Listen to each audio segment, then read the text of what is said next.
இதன் உருவுமை கொலமிகு கரியது வடிகொடு தனதடி வழிபடும் அவரிடர் கடி கணபதி வர அருளின் மிகக்குடை வடிவினர் பயில் வழி வளமுறை இறையே.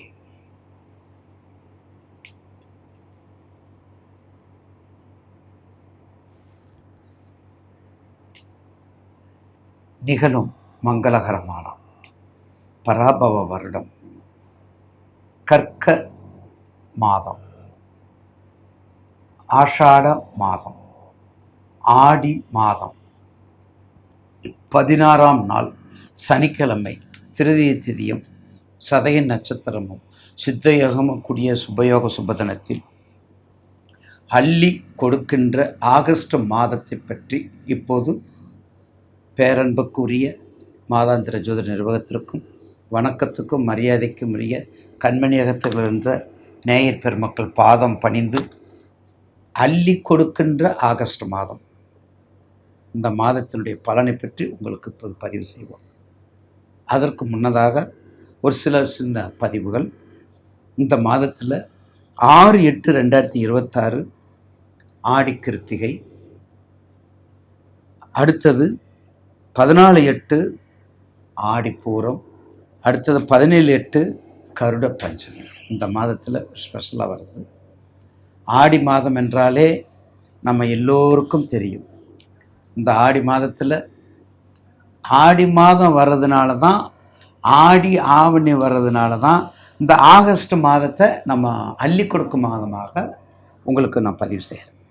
இந்த ஆகஸ்ட் மாதத்தில் நவக்கிரகங்கள் உங்களுக்கு என்னெல்லாம் செய்யப்படுங்கிறத சுருக்கமாக அடக்கமாக இப்போது உங்களுக்கு பதிவு செய்வோம். வணக்கம். அடுத்து நாம் காண இருப்பது காலபுருஷனுக்கு தனகாரகன். காலபுருஷனுக்கு தனகாரகன் மட்டுமல்ல, தனம் தரும் கல்வி தரும் அப்படின்னு சொல்கிறோம் பார்த்தீங்களா, அபிராமி அந்த இதில் அந்த பதிகத்துக்கு பொருத்தமான இடம் 2ஆம் இடம். இந்த 2க்கு மட்டும் 20 மணி நேரம் நம்ம பேசலாம். 20 மணி நேரம் நம்ம பேசலாம் அந்த 2ஆம் இடத்துக்கு மட்டும். காலச்சக்கரத்துக்கு 2ஆம் இடத்தை ஏன் அங்கே வச்சுருக்காங்க? நம்ம முன்னோர்கள் ரிஷபராசிக்கு வச்சுருக்காங்க. ரிஷபராசிக்கு வச்சுருக்காங்க. அந்த ரிஷபராசிக்கு அதிபதி மகாலட்சுமி, அதற்கடுத்து சுக்கிரன். ஆனால் இவங்களுக்கு பாருங்கள், யார் எம்பலம் வச்சுருக்காது பார்த்தீங்களா? நந்தி. பாருங்கள், பெரும்பாலும் பாருங்கள், கடக லக்கணம் சிம்ம லக்கணம் ரிஷபராசிக்கு ஆகாது. நான் ஏற்கனவே பலமுறை உங்களுக்கு பதிவு பண்ணியிருக்கிறேன். அந்த சிம்மத்துக்குரிய சிம்மாசனத்தை ஒரே நந்தியை வச்சுருக்காங்க. அப்போ எவ்வளவு எல்லாமே நவக்கிரகங்களுக்கு அடக்கம். அப்போ ரிஷபராசி நேயர்களுக்கு நிச்சயமாக கண்டிப்பாக முன் உதாரணத்தோடு உங்களுடைய தொழில், உங்களுடைய செய்யக்கூடிய தொழிலாலும் சரி, மீடியாக்களும் சரி, திரைப்பட தொழிலாக இருந்தாலும் சரி, சின்னத்துறை பெரிய துறை மீடிய துறை எல்லா துறையும் சரி, கண்டிப்பாக ஒரு நல்ல வெற்றியை கொடுக்கும். என்ன லக்கணம்னு பார்த்துக்கோங்க. என்ன லக்கணம்னு பார்த்துக்கோங்க. அந்த கடக லக்கணம் சிம்ம லக்கணம் இருந்தால் அதுக்கு நான் பொறுப்பு இல்லை. ஏன்னா அதுக்கு இயல்பாகவே உத்தர காலமிருந்த பிராரமே அது சரியாக வராது. இப்போ ரிஷபராசி நேயர்களுக்கு நிச்சயமாக மீடியாக்கள் சம்மந்தப்பட்டது, இனிப்புகள் சம்மந்தப்பட்டது, வெளிநாடு சம்மந்தப்பட்டது. ஏன்னா 2, 3, 4 உங்களுடைய ராசிக்கு 3க்குரியவன், வெற்றி ஸ்தானத்துக்குரியவன், முயற்சிக்கு உரியவன், சகோதரனுக்கு உரியவன், உச்சம் பெற்ற இடம், உச்சம் பெறக்கூடிய இடம். அப்போ ரிஷபத்தில் சந்திரன் உச்சம், 3க்குரிய உச்சம், 6க்குரிய உச்சம் இல்லை, 8க்குரிய உச்சம் இல்லை, 12க்குரிய உச்சம், 3க்குரியவன், வெற்றி ஸ்தானத்துக்கு உரியவன் உச்சத்தில் இருக்கும் பொழுது, அப்போ உங்களுடைய வெளிநாட்டு அனுபவம், வெளிநாட்டு வேலை வாய்ப்புகள், வெளிநாட்டில் கல்யாணம் பண்ணுறது, திருமணம் பண்ணுறது, வெளிநாட்டிலோட தொடர்பில் இருக்கக்கூடிய அத்தனை சம்பத்துக்களும் உங்களை தேடி வரும். எதை பொறுத்து? உங்கள் ஜனன ஜாதகத்தை பொறுத்து, உங்கள் ஜனன ஜாதகத்தில் உங்கள் திசையை பொறுத்து.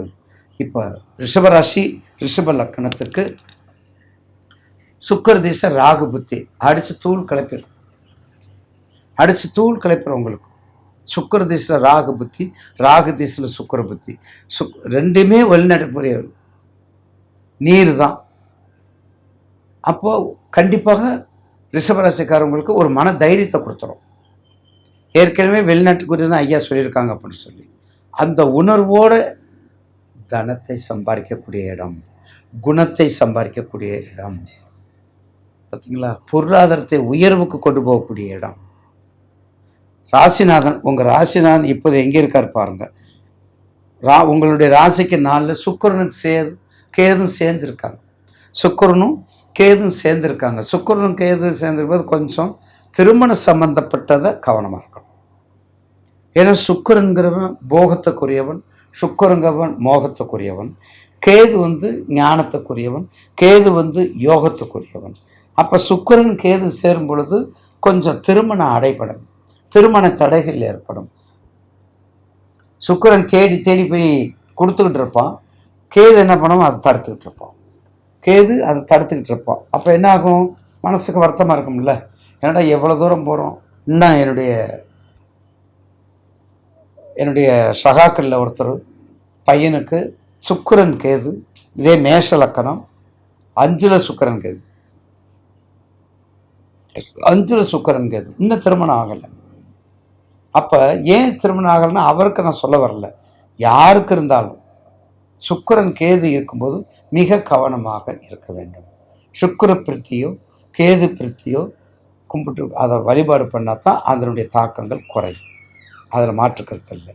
அந்த வகையில் ரிஷபராசி நேயர்களுக்கு நீங்கள் செய்யக்கூடிய எல்லா தொழிலுமே எடுத்துக்கலாம், எல்லா தொழிலுமே எடுத்துக்கலாம். டெக்ஸ்டைல்ஸ்லேருந்து, மீடியாக்கிலேருந்து, பேக்கரியிலேருந்து, வாகனத்திலேருந்து. வண்டி வாகனம் அற்புதமாக இருக்குங்க, வண்டி வாகனம் அற்புதமாக இருக்கும், கவலையே விடாது. வண்டி வாகனம் அற்புதமாக இருக்கும். அழகு சம்மந்தப்பட்ட அத்தனை தொழில், ஃபேன்சி ஸ்டோர், பெண்கள் சம்மந்தப்பட்டது எல்லாமே வைக்கிறதுக்கு இந்த மாதம் உங்களுக்கு மிக அற்புதமாக இருக்கும். ஆடி மாதம், தமிழுக்கு ஆடி மாதம், அம்பிகைக்கு வழிபாட்டுக்குரிய மாதம், சகஸ்ரநாமத்துக்கு உரிய மாதம், ஆஷாட மாதம், வாராகியை கும்பிடக்கூடிய மாதம். அப்படியெல்லாம் இருக்கும்போது நிச்சயமாக அடுத்து வரும்போது எல்லா காரியங்களும் உங்களுக்கு நடப்பதற்கான தடையை நீக்கக்கூடிய மாதம்தான் இந்த ஆகஸ்ட் மாதம். அப்போ ரிஷபராசி நேயர்களுக்கு வழிபடக்கூடிய தெய்வங்கள் கண்டிப்பாக நான் ஏற்கனவே பலமுறை உங்களுக்கு சொல்லியிருக்கேன். அது இந்த நேரத்தில் வழிபட வேண்டியது வாராகி அம்மன், காளிகாம்பாள் அம்மன், முண்டகக்கனி அம்மன், கோலவிழி அம்மன். இந்த மாதிரி அம்மன் வழிபாடு இந்த ஆடி மாதத்தில் எங்கேயாவது ஒரு வெள்ளி ஒரு செவ்வாய் உங்கள் பக்கத்தில் இருக்கிற பிள்ளையாரை போய் ஒரு சிதறுதாங்க, ஒரு சூரத்தாங்க, வெள்ளத்தாங்க உடைச்சிட்டு குலதெய்வத்தை வேண்டிக்கிட்டு ஒரு 9 கோயில் அம்மன் கோயிலுக்கு ஒரு 9 கோயிலுக்கு அம்மன் கோயிலுக்கு ஒன்றுமே செய்ய வேண்டாம். 1 லிட்டர் நெய்யோ 1 லிட்டர் நல்லெண்ணெயோ வாங்கிக்கங்க.